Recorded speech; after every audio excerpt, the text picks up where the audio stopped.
You've been my responsibility long enough. Get out of my house."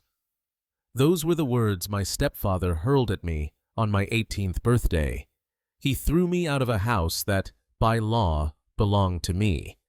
What stung even more was when I called my mom, desperate for her support, only to hear her say, "Daniel's right, Ethan.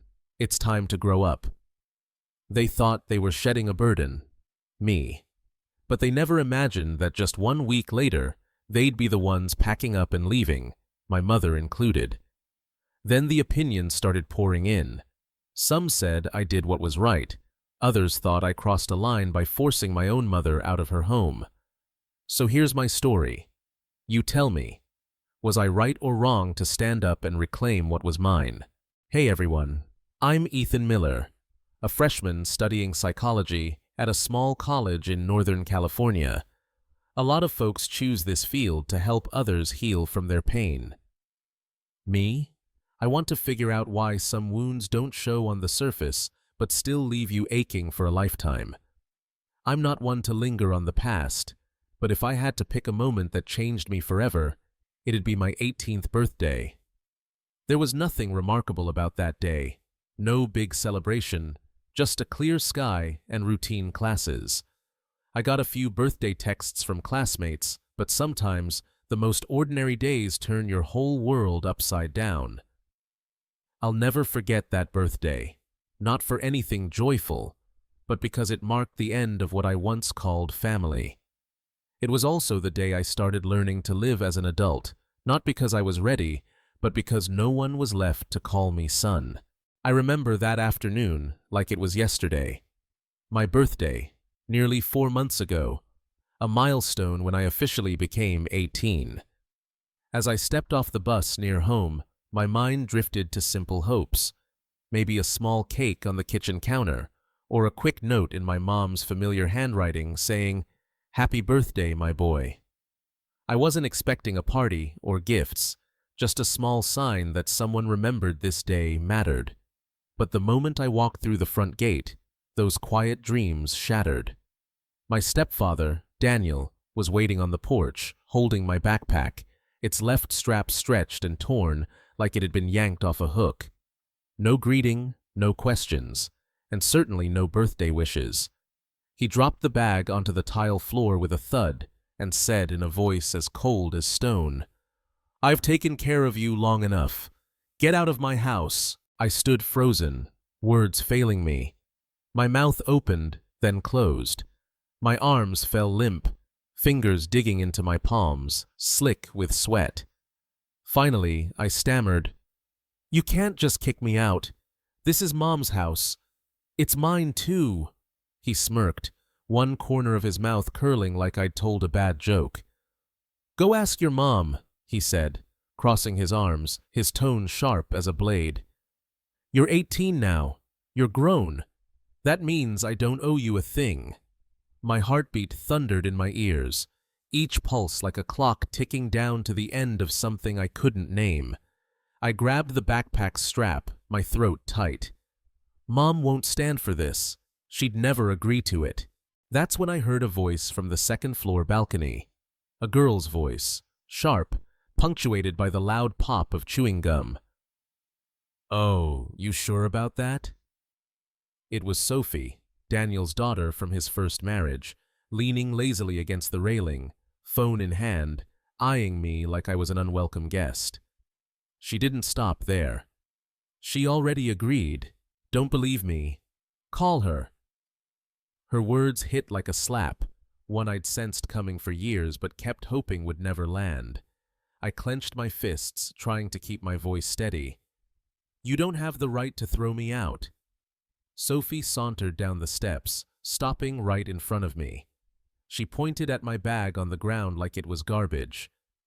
"If you forgot anything, better grab it before tonight. That room's mine tomorrow." As she turned to leave, she tossed one last jab over her shoulder with a smug grin. "Happy birthday, Ethan."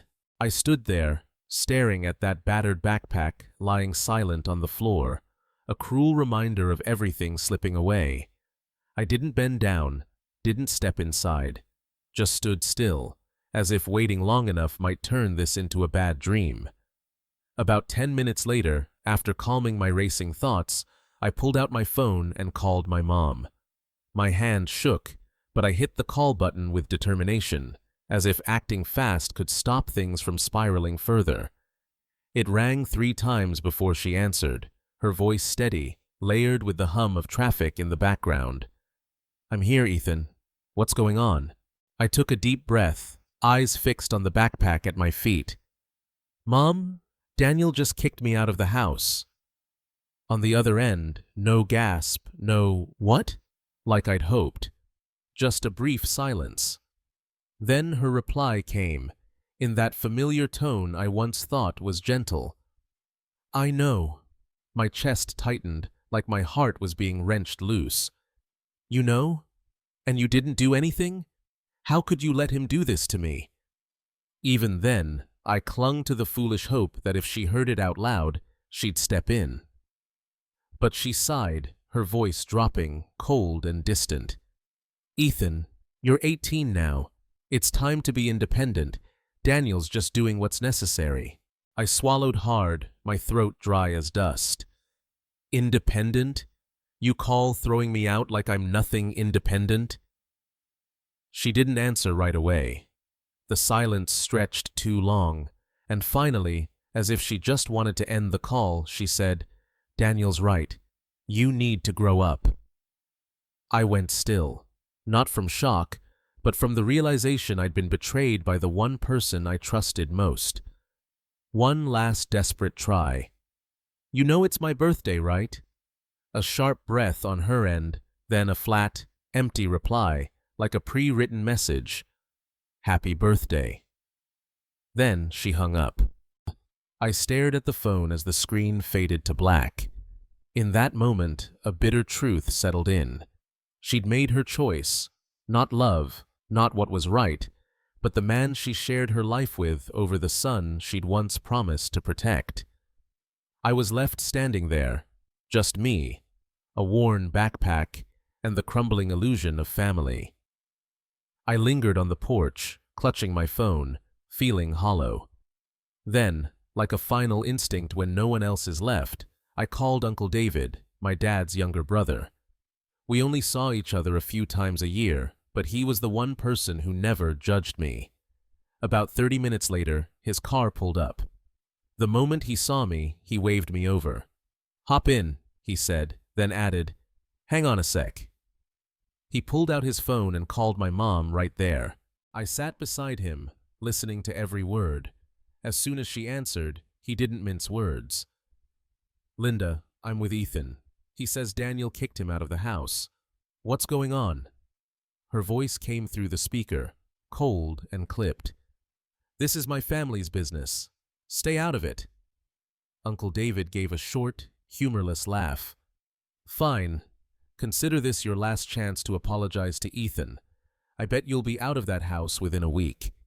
A weight lifted from my chest, not because she was wrong, but because someone finally had the courage to say it out loud. Uncle David turned to me, his eyes steady. Without asking a single question, he said firmly, "Let's go, kid. There's always room at my place." By 7 that evening, I was sitting in the warm, cozy dining room of Uncle David's house, the scent of chicken curry wafting from the kitchen. His wife, Aunt Laura, greeted me with her familiar smile and a firm handshake that felt oddly grounding. "You've lost weight, Ethan," she said, pouring me a glass of water and glancing at Uncle David. "No one feeding you properly, huh?" I managed a half smile, saying nothing, but I didn't need to. Soon, their daughters, Mia and Chloe, came bounding downstairs, each clutching a stuffed animal. They looked up and asked, "Is Ethan staying, Mom? He can sleep in our room if he wants. We always share anyway. He's special tonight." I smiled, a quiet warmth spreading through me. "I'm fine on the couch," I said, but Aunt Laura waved me off. "No way, no one's just a guest in this house." That night, I ate dinner with a family that wasn't perfect, but somehow made me feel safe in a way I hadn't in years. Uncle David sat across from me, eating slowly, then set his chopsticks down and looked at me. "Ethan, there's something you need to know about the house you grew up in, about what your grandfather left." I froze, spoon halfway to my mouth. "What do you mean?" He didn't answer right away, just held my gaze, his eyes heavy with meaning. "Not yet," he said. "Finish your dinner. But tonight, listen closer than you ever have." On my 18th birthday, I began to realize some truths don't just hurt. They rewrite everything you thought you knew about where you belong. About half an hour after dinner, Uncle David made me a cup of hot coffee, its soft aroma blending with the cozy air of their wooden house. I sat in an armchair by the window, still in my jacket, not yet used to feeling like I belonged. Uncle David sat across from me, coffee in hand, his expression turning serious. The room was so quiet I could hear the clock's second hand ticking. He looked at me for a long moment, then spoke, his voice slow and deliberate. "Ethan, ever wonder why that house was already there when you were a kid?" I hesitated. I figured it was Mom's or something Dad left behind. He shook his head gently, setting his cup on the glass table. "No, that house originally belonged to your grandfather." I looked up sharply, a tight knot forming in my chest, like my gut knew what was coming. He didn't keep me waiting. "Before he passed, your grandfather wrote a will.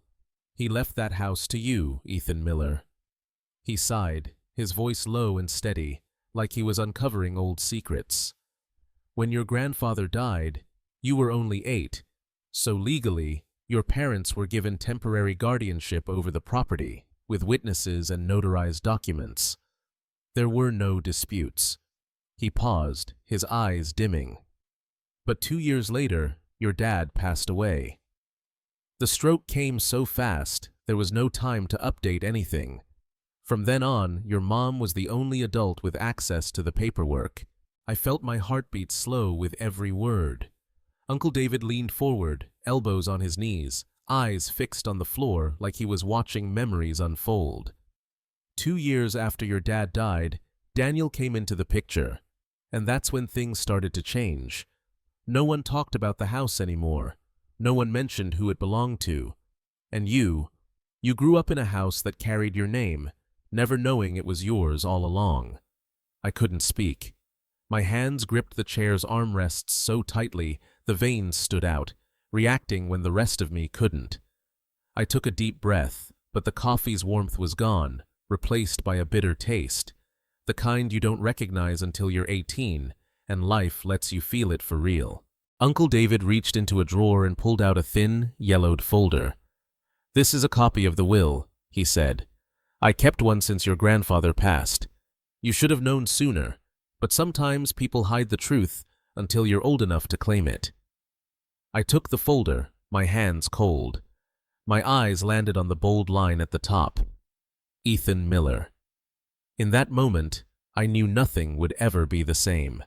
Just then, the lights flickered out, and for a second, I thought it was a power outage. But a soft glow emerged from the kitchen, growing brighter in the quiet living room. Candlelight. A gentle voice rose.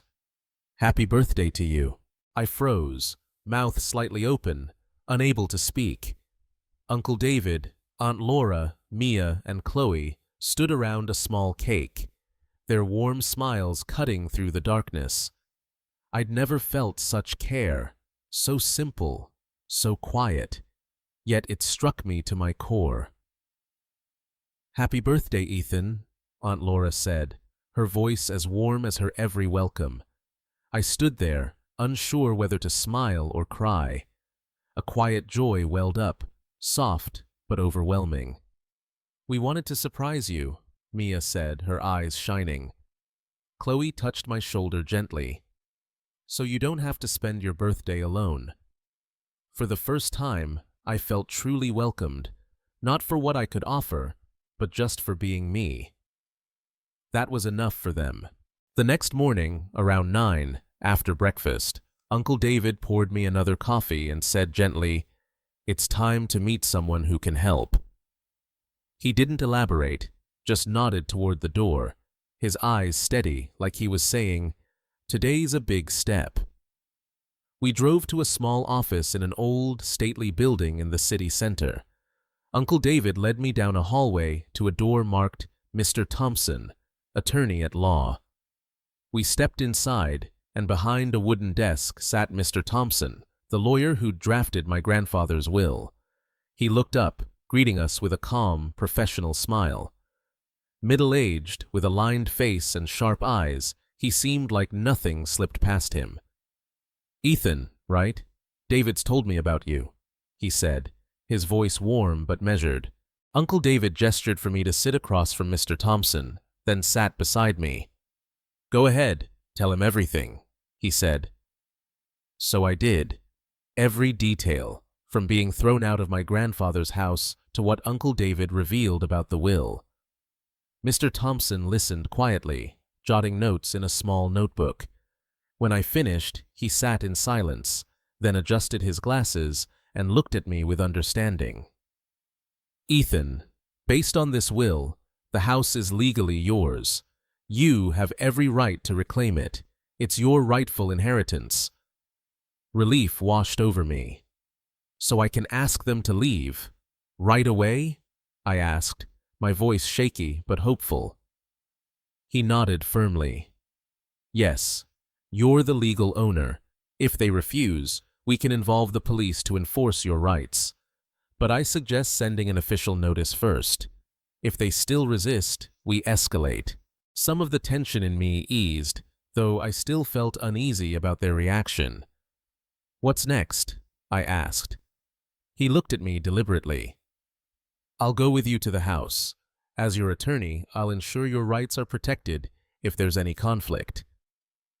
I exhaled deeply. "Thank you. I need the support." He smiled reassuringly, grabbed his briefcase and said, "That's what I'm here for. Let's go, Ethan." With my attorney by my side, I felt ready to reclaim my home, no matter what my stepfather or mother had done. I wasn't alone anymore. An hour later, we stood in front of the house, the same one I'd been thrown out of the day before. I paused at the gate, staring. It felt surreal, a mix of confusion, disbelief, and a heavier weight I couldn't name. One thought echoed, "This is my house." Uncle David turned to me, his voice firm. "Ready for this? If they give you trouble, I'll step in." I nodded, gripping the folder tightly. This wasn't just about property. It was about reclaiming my place, and I wouldn't let anyone stop me. We walked to the front door. Uncle David knocked, firm but calm. Footsteps sounded inside. Moments later, my mom and Daniel appeared. Surprise flickered in their eyes. Mom looked at me, confused, uncertain, but there was something else. Guilt, maybe. "Ethan, what are you doing here?" she asked, her voice tight, not quite angry, not quite welcoming. "I came home," I said, eyes locked on hers, then shifting to Daniel. I owed them no explanations. This was my house, and they had no right to keep it. Uncle David stood beside me, solid as a rock. Mr. Thompson stepped forward. "I'm Ethan's attorney," he said, calm but authoritative. "Per the will left by Ethan's grandfather, this house legally belongs to Ethan. He has every right to be here and take possession." My mom and Daniel froze. Mom looked from Uncle David to me, struggling to process. "But this is our home," she said softly, as if convincing herself. "Not anymore," I said, my voice steady. "This is my home. You and Daniel have no right to be here." Mr. Thompson turned to them, his tone cold and final. "Per the will and Ethan's legal ownership, you have no right to remain here. I'm asking you to vacate the premises now." My mom and Daniel exchanged a look, anger and disbelief flashing across their faces. Mom turned to me, her eyes sharp. "Ethan, are you out of your mind? This is my home. You can't throw your mother out." I stayed silent, locking eyes with her. Something hardened in me. I wasn't that naive boy anymore. "This is my home," I repeated, voice like steel. "You and Daniel have no right to be here. Don't talk to me about raising or caring for me. I've had enough." Daniel stormed toward me, face red, body tense like he might snap. He pointed a shaking finger at my face, voice low and seething. "You don't get to throw us out, Ethan. Who do you think you are?" He took another step, like he might lunge, but I didn't back down. I stood firm, stronger than ever. Uncle David stepped between us without hesitation, a wall of protection. "Back off, Daniel," he said sharply. "Don't you dare touch him. If you try anything, I'll have you charged with assault." Daniel froze, chest heaving, caught off guard. Uncle David didn't flinch, his stare unwavering, ready for anything. Mom looked at me, her face tight with pain and disappointment, her voice trembling. "You'd throw me out after everything I've done for you?" I didn't waver. I met her gaze, no anger, just finality. I'd made my choice. The tension pressed in like heavy air. Their faces, furious, stunned, betrayed, searched mine for doubt, but there was none. I was done apologizing, done shrinking, done carrying guilt for claiming what was mine. They could glare, they could yell, but I wouldn't break. They slammed the door shut, but just before it closed, Mom threw out one last challenge. "If you want to call the cops, go ahead. We're not going anywhere." The door shut with a loud thud, and I stood steady, knowing things were about to escalate. 15 minutes later, the state police arrived. Mr. Thompson was ready, laying out the facts. My legal ownership, backed by the will and verified documents. Every paper had been reviewed and confirmed. The officers listened carefully. Once Mr. Thompson finished, they knocked on the door and, after a brief discussion, requested that my mom and Daniel vacate immediately. They confirmed there was no rental agreement. The house was mine. My mom had only been my guardian until I turned 18, and now, as a legal adult, I could ask them to leave. But one officer suggested gently, "Ethan, I get your rights, but I'd recommend giving them a few days to find a new place." A quiet heat flared in me, not from cruelty, but from exhaustion with people smoothing things over while I'd been cast out. "What about yesterday?" I asked, voice cold. "I have proof. Daniel threw me out before I was legally an adult." I showed them the video from the porch security camera, time-stamped. Daniel tossing my bag at 3 in the afternoon the day before. Mr. Thompson froze, then quickly checked my documents, his eyes lighting up. "Ethan was born at 5 in the evening on December 15th, he said clearly. At 3 yesterday, he was still a minor." The room paused. The officers exchanged glances. Mom's face paled. Even Daniel looked shaken. "That changes everything," an officer said firmly. "Yesterday, when they kicked you out, you were underage, making their actions illegal." Mr. Thompson pulled me and Uncle David aside, his voice low but resolute. "Ethan, do you want to press charges? Fight for compensation? The law's on your side." I was torn. Part of me wanted to go all in, make them pay for tossing me aside. But another part hesitated. My mom was still family, and I wasn't sure I could crush her completely. I exhaled slowly. I'd take the house back and make them leave today, but I wouldn't push further. Not yet. "Their things can be packed and left outside in 3 days, I said. "They can pick them up then, but I don't want them back here." Uncle David nodded, understanding the unspoken weight behind my choice. A knot lingered in my chest, but I was in control. Mr. Thompson stepped forward, his tone calm but commanding. "We won't press charges for now," he said, "but you must vacate this house immediately." He paused, adding, "If you don't comply, we'll file a lawsuit, and the penalties won't be light."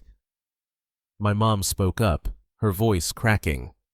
"Ethan, please, can't you let Daniel and me stay? We were wrong, I know. I'm begging you.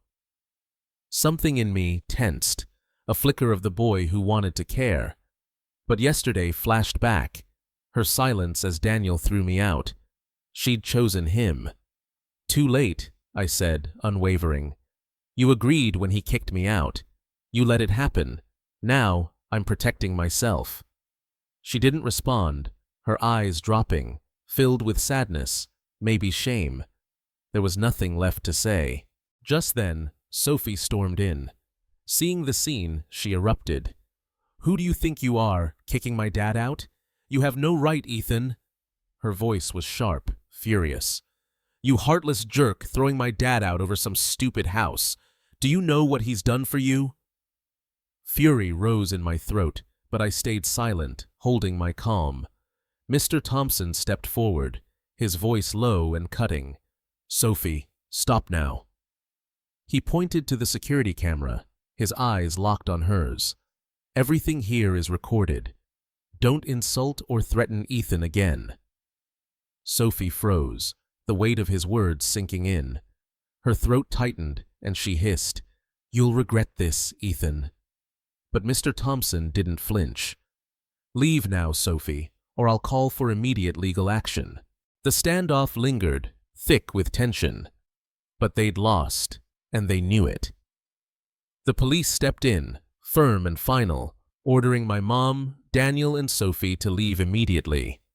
As they gathered their things in silence, an officer warned, If any of you harm Ethan or trespass here again, the law will step in, and the consequences will be severe. You got a warning today. You won't get another. They turned and walked away, silent, bitter, defeated. I stood there, processing, a sense of victory and release settling in. I'd stepped out of a cage I hadn't known I was in. Realizing she couldn't stay, my mom looked at me, eyes heavy with disappointment. Ethan, please, just give me 1 hour to pack what I need. I'll leave after. I stood silently, my heart heavy. Part of me wanted to grant her that dignity, but I was exhausted by late apologies and broken promises. Finally, I met her gaze. Fine, 1 hour, but I'm here the whole time. You pack under my supervision with Uncle David and Mr. Thompson. She nodded, her expression clouded with sorrow. Uncle David stood firm, his eyes steady, and Mr. Thompson gave a curt nod, ensuring nothing would slip. During that hour, my mom and Daniel moved quietly, packing their belongings. I didn't watch closely, but their rushed, nervous movements showed they knew they'd lost. A mix of bitter satisfaction and deep ache stirred in me. This was the cost of their selfishness, choosing power over love. Uncle David and Mr. Thompson stayed vigilant, ensuring nothing valuable was taken without notice. When the hour ended, I turned to my mom. That's enough. Your things are packed. Anything left, I'll leave outside the gate in 3 days. You can pick it up then. She didn't argue or plead, just lowered her head and walked out with Daniel and Sophie trailing silently. No drama, no final words, just the sound of a door closing behind people who'd once called this place theirs. 4 months later, the house, my house, is officially in my name. The legal process was tense, full of hurdles, but it ended as I'd hoped. I've reclaimed what's mine, not just the property, but my freedom, my peace, the right to exist in a space that feels safe and truly mine. They haven't come back. My mom and Daniel vanished without a word, no apology, no attempt to reconnect. All communication stopped, and honestly, I haven't missed it. Life without them has been good. The first few days were strange, the house's silence almost too still, no arguments, no tension, no walking on eggshells. But slowly, I realized that silence was peace, that emptiness was freedom. This life, without them, is what I needed. Not because I hate them, but because I've learned I don't have to tolerate manipulation, lies, or toxic ties just because they're family. I've lived honestly, breathed freely, and that's worth more than anything they withheld. I know now I did the right thing.